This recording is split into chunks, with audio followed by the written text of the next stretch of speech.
Oke, bismillahirrahmanirrahim. Assalamualaikum warahmatullahi wabarakatuh. Selamat pagi semuanya. Pagi, Pak. Pagi, Pagi, Pak. Pagi. Oke, langsung saja ya.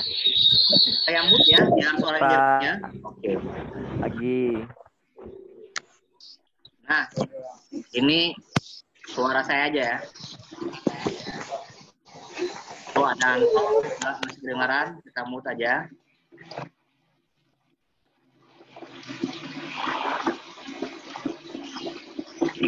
Nah, ini. Iya. Oke. Pengertian dan ruang lingkup ilmu sejarah. Apa sih itu sejarah? Ya. Oke, mungkin kalau kalian mendengar suara saya tidak terlalu jelas, saya ulangi lagi, kalian bisa menonton ulang tayangan ini di YouTube saya. Insya Allah itu lebih jelas, ya. Oke. Apa sih itu ilmu sejarah? Oke. Nah, ya. Ada Andre, ada Dwi, ada Sawal, ada Ahmad Bentar, ada Aprianto, ada Sili Nadia, ada Reza Maulana, ada Aulia Putri, ada Bila Ristia, ada Arta Ruspita, ada Ricky, ada Helma, ada Adit Alfianur, ada Alvin Rahim, ada Muhammad Alamin, Ricardo, Miftah Fauji, Hendika, Anto, Cinta Sita, Dira Amalia, dan Putri Amalia. Oke, nice. Ya. Yes. Oke. Ben, ini kah? Yang dulu ya. Sama aja. Oke. Saya lagi.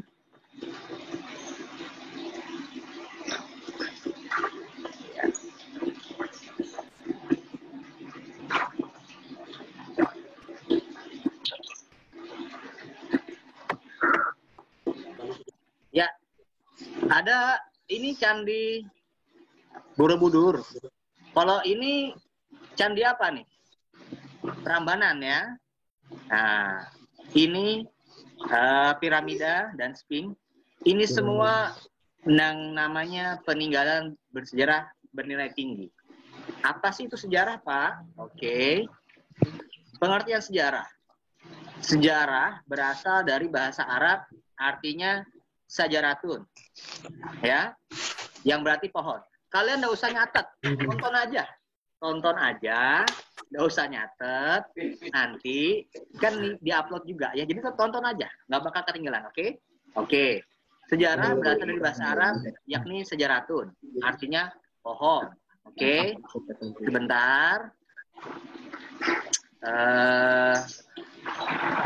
saya lihat dulu, oke? Kalian nggak usah ini ya. Waduh. Tuh. Kalian nggak usah nyatet ya. Oke, ini kelas dulu masih belum paham, nggak apa-apa. Yang bergabung nonton aja dan jangan ribut dan jangan berbicara, duduk manis dan diam. Nice. Oke, paham ya? Oke, lanjut ya. Oke. Nah, Ismail Husna. Oke, lanjut.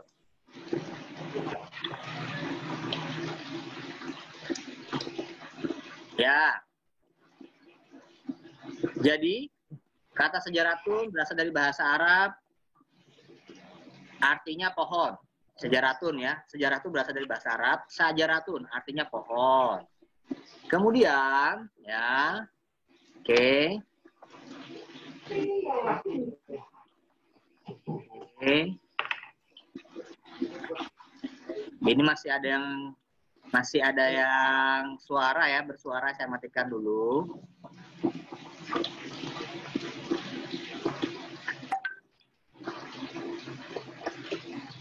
Nah, dalam bahasa Indonesia sejarah mengandung tiga pengertian atau silsilah. Tolong jangan ribut ya. Tolong jangan ada yang berbicara. Ya, tolong ya. Oke, kelas 10. Oke. Ya, jangan ada yang ribut, fokus ke HP aja. Jadi sejarah itu mengandung tiga pengertian. Ya, silsilahnya atau asal-usulnya, kejadian atau peristiwa, dan ilmu pengetahuan atau cerita tentang peristiwa di masa lampau. Sejarah juga berasal dari bahasa Yunani, ya, yaitu historia, yang berarti informasi atau pencarian. Nah ini ya, oke. Jadi kesimpulannya sejarah itu adalah ilmu yang mempelajari peristiwa-peristiwa kehidupan yang terjadi pada masa lampau, gitu ya. Oke, dicek benar-benar ya. Oke.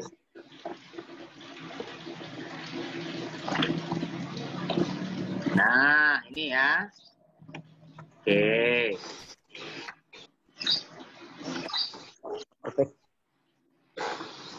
Ya. Sampai di situ dulu, ada nggak pertanyaan? Kalau ada pertanyaan, angkat tangan. Cukup jelas ya? Kalau jelas, jempol. Cukup jelas, Pak? Jempolnya mana? Jempolnya mana?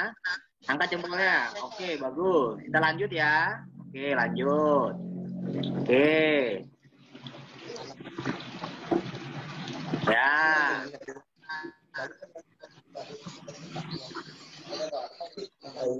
Kemudian, ciri-ciri sejarah. Oke, sebentar. Sepertinya ada yang berbicara, tapi tidak apa-apa ya. Tolong suaranya saya mute lagi nih. Oke. Ya, jangan ada yang berbicara. Tolong ya, kelas 10. Oke, diem aja. Kalau ada keluarga kalian di dekat kalian ini aja ngejauh gitu ya, di tempat yang sepi ya. Ya, di goa atau di mana gitu ya. Ya pokoknya yang tempat sepi gitu ya. Jangan ini ya. Oke, lanjut ya. Oke, lanjut. Itu tadi pengertian sejarah. Kemudian kita ke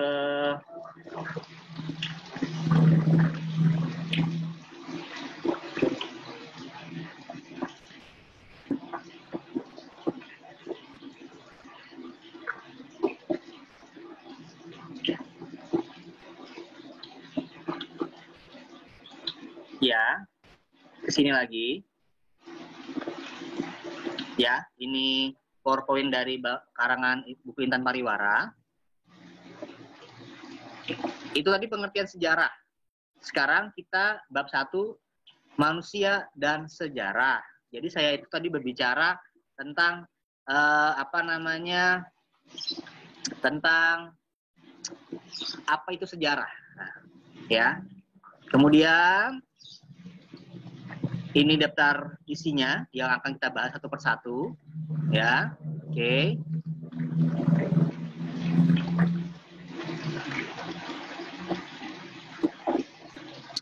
Oke. Ya. Nah, hakikat sejarah. Ini gambar mahasiswa yang menduduki kantor waktu itu MPR, DPR itu ya. Nah, sejarah sebagai peristiwa menurut Bapak Sartono Kartodirjo adalah peristiwa yang memiliki pengaruh besar bagi kehidupan manusia. Itu namanya sejarah sebagai peristiwa. Contohnya ini. Apa Pak pengaruhnya bagi kehidupan manusia Pak gara-gara peristiwa ini? Gara-gara peristiwa ini, Presiden Soeharto ketika itu mengundurkan diri. Nah, kemudian peristiwa penting apa lagi sejarah sebagai peristiwa? Proklamasi. Gara-gara proklamasi kita merdeka. Ya, itu dapat berpengaruh besar bagi kehidupan manusia. Itu namanya sejarah sebagai peristiwa. Kemudian ada sejarah sebagai kisah. Apa itu Pak? Ya, ini gambarnya. Ada seorang apa namanya, ini seperti veteran, tokoh sejarah, ya, yang bercerita tentang kehidupannya di masa lalu. Jadi, ketika masa lalu itu diceritakan kembali, itu namanya sejarah sebagai kisah. Ya, terserah mau sama tokohnya, mau lewat media, mau lewat buku, nah seperti itu. Itu namanya sejarah sebagai kisah. Kalau sejarah sebagai peristiwa, sebuah kejadian yang berpengaruh besar bagi kehidupan manusia. Contohnya seperti ini tadi. Ya, oke. 2 ini dulu. Ya, lanjut ya. Bisa dipahami? Oke. Saya ulangin lagi. Ini ada 2 gambar. Yang ini sejarah sebagai peristiwa. Ini sebuah peristiwa nih. Peristiwa mahasiswa ketika itu tahun 1998, dia mahasiswa itu menduduki kantor DPR MPR. Kenapa, Pak? Pada waktu itu MPR DPR itu bisa memberhentikan presiden waktu itu. Jadi mereka ingin waktu itu Bapak Soeharto itu turun dari jabatannya. Makanya mereka demo seperti ini. Nah, oke, tolong itu jangan ada yang coret-coret ya. Oke. Lanjut ya. Oke.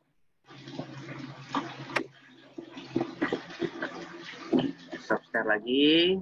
Nah, sampai di situ dulu ada pertanyaan nggak? Cukup jelas ya? Oke, kalau cukup jelas. Kalau ada pertanyaan angkat tangan. Pak, angkat Pak. Pak, saya Pak. Oke, cukup jelas. Bagus, kita lanjut.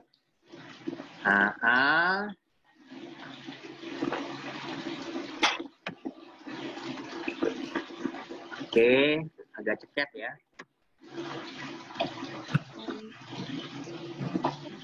Sebentar. Oke. Kedengaran aku tapi gitu.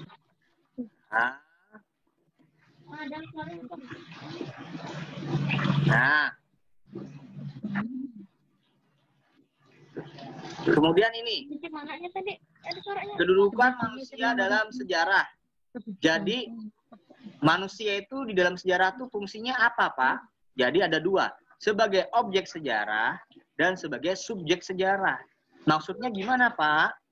Kalau sebagai objek sejarah, manusia itu menjadi aktor sentral, aktor intinya di dalam kajian sejarah, ya. Karena sejarah itu adalah kisah tentang manusia dalam kaitannya dengan ruang dan waktu. Nah, seperti itu. Contoh, misalkan saya tanya sama kalian, ya, saya tanya sama kalian dulu ya. Oke, saya tanya sama kalian. Silakan dijawab, angkat tangannya. Pada peristiwa pembacaan teks proklamasi, tokoh sejarahnya itu siapa? Angkat tangan, silakan dijawab. Dibuka audionya. Ketika proklamasi, siapa yang membaca teks proklamasi? 17 Agustus 1945. Siapa?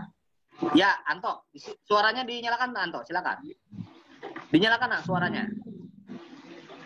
Audionya dinyalakan. Audionya di HP. Belum dinyalakan. Ya, silakan Anto jawab. Ya. Soekarno dengan Hatta. Iya, bagus. Tepuk tangan buat Anto. Bagus. Nice. Iya, bagus. Oke. Ya. Nah, itu berarti dia objeknya. Kemudian sejarah sebagai subjek, maksudnya apa, Pak? Sebuah sejarah itu harus ada yang meneliti, harus ada yang menulis. Itu namanya subjek sejarah. Manusia berkontribusi membantu dalam penelitian dan penulisan sejarah. Ya, karena kisah sejarah itu tidak mungkin hadir tanpa adanya manusia yang meneliti peristiwa tersebut. Nah, siapa yang menaikkan bendera ketika proklamasi? Siapa yang membacakan teks proklamasi? Bagaimana peristiwa Rengas Dengklok? itu kan ada yang meneliti. Itulah yang dinamakan subjek sejarah. Manusia berkontribusi dalam penelitian dan penulisan sejarah. Oke, nice ya, sampai sini ya. Lanjut ya. Oke. Nah, ini konsep ruang dan waktu dalam sejarah. Ya, maksudnya apa, Pak? Ya, oke. Maksudnya konsep ruang di dalam sejarah, ya, itu adalah sejarah itu ada tempat terjadinya suatu peristiwa. Ya, kalau proklamasi itu peristiwanya di jalan namanya Pegangsaan Timur. Itu tempat terjadinya suatu peristiwa, konsep ruang. Kalau konsep ruangnya itu ada juga diperkecil menjadi cakupan pembahasan. Maksudnya gimana, Pak? Kajian sejarah berdasarkan ruang, ada sejarah kota, ada sejarah pedesaan, ada sejarah lokal. Misalnya saya contohkan sejarah lokal. Ada upacara tiwah di desa Pemantang misalkan. Pernah ini nggak? Pernah lihat acara tiwah nggak? Upacara tiwah nggak? Kalau pernah angkat jempolnya. Pernah nggak? Ngelihat tiwah pernah. Nah, itu masuk dalam sejarah lokal. Jadi sejarah itu banyak kan peristiwa sejarah, ada tentang proklamasi, ada tentang perang dunia, ada tentang rapat BPUPKI, ya kan? Itu semua sejarah itu dikecilkan lagi, ya, sesuai dengan ruangnya. Nah, misalkan, saya bilang tadi misalkan tentang sejarah lokal, itu misalkan adanya upacara tiwah di desa Pemantang, itu masuk dalam sejarah lokal. Kemudian sejarah kota, misalkan apa? Ini sejarah kota Sampit, kemarin sempat ada konflik antara Sampit dengan salah satu peristiwa berdarah waktu itu ya, di tahun 2000 atau 2001 saya lupa. Itu sejarah Sampit misalkan. Apalagi makan ikan jelawat itu kalau nggak salah ada tuh di Sampit itu secara banyak itu kalau nggak salah itu ketika peresmian sebuah acara gitu ya. Itu sejarah kota gitu ya. Kemudian sejarah perdesaan misalkan di Kuala Kuayan itu pernah banjir tahun 2010. Nah, misalkan itu namanya sejarah perdesaan. Ini namanya kajian sejarah berdasarkan ruang. Jadi dipisah-pisah kayak gitu. Jadi kalau kalian itu kayak HP itu kan ada galeri, kemudian ada foto. Ini foto pribadi, ada foto bersama keluarga, ya.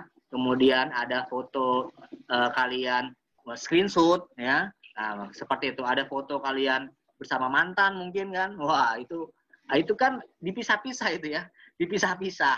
Itu namanya seperti sejarah juga. Sejarah juga dipisah-pisah berdasarkan ruangnya. Ada yang sejarah lokal, ada sejarah kota, sejarah pedesaan, ada sejarah dunia, dan lain-lain. Ini yang dinamakan konsep ruang. Oke, ya. Jelas sampai sini ya. Nice. Kemudian, konsep waktu dalam sejarah itu apa, Pak? Nah, konsep waktu dalam sejarah adalah, misalkan, ya, sejarah itu, ya, ada waktunya. Ya, kapan tanggal berapa? Saya stop dulu ya. Angkat tangan lagi. Oke. Angkat tangannya. Tanggal berapa terjadinya peristiwa pembacaan teks proklamasi? Angkat tangannya. Yang lengkap. Jangan antol lagi. Yang lain. Ya, hikmalul insan. Dinyalakan soundnya, silakan. 17 Agustus 1945. Mantap, bagus. Tepuk tangan buat Hikmalul Insan, bagus. Nice, tepuk tangan. Ya, apa namanya? Anda mendapatkan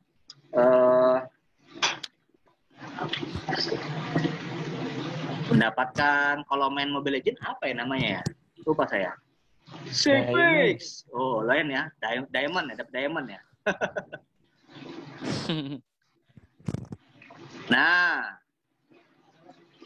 Nah, itu yang dijawab tadi teman kalian itu konsep waktu. Oh, 17 Agustus 1945 itu namanya konsep waktu dalam sejarah. Peristiwa itu diterangkan ada waktunya. Ya, jam 10 pagi, ya. Kemudian menandai sebuah peristiwa bersifat unik. Maksudnya apa? Sejarah itu harus unik. Unik dalam artian dia itu hanya terjadi satu kali dalam seumur hidup. Tidak ada proklamasi berulang-ulang. Itu namanya unik. Menerangkan kapan terjadinya sebuah peristiwa, ya kan? Oh, 17 Agustus 1945 itu terjadinya proklamasi. Kemudian menjadi pembeda antara sejarah dan mitos. Jelas beda. Kalau sejarah itu ilmu yang mempelajari peristiwa-peristiwa sejarah yang terjadi di masa lampau. Itu sejarah. Kalau mitos, ini adalah cerita rakyat yang ada di dalamnya unsur manusia atau hal-hal manusia setengah goib gitu ya. Contoh, tentang Nyi Roro Kidul, itu mitos. Ya. Oke. Nah, seperti itu, ya.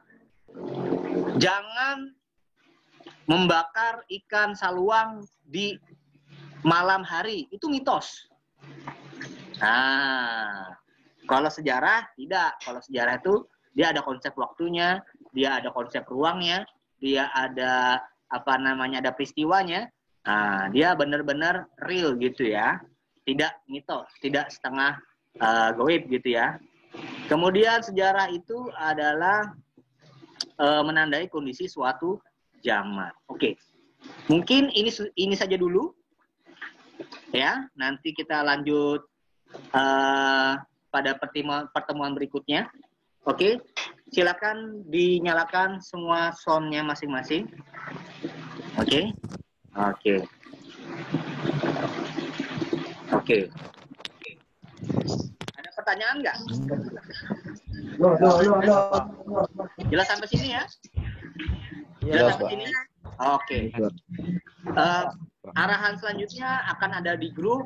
Kalau tadi kurang jelas suaranya, kurang jelas sesuatunya, kalian nanti bisa cek di YouTube saya. Jadi itu kalian bisa jelas sekali. Mungkin itu saja pertemuan pada hari ini. Jaga kesehatan. Salah kilap mohon maaf. Wassalamualaikum warahmatullahi wabarakatuh. Terima kasih. Waalaikumsalam warahmatullahi wabarakatuh. Wabarakatuh. Pak, promo YouTube-nya Pak.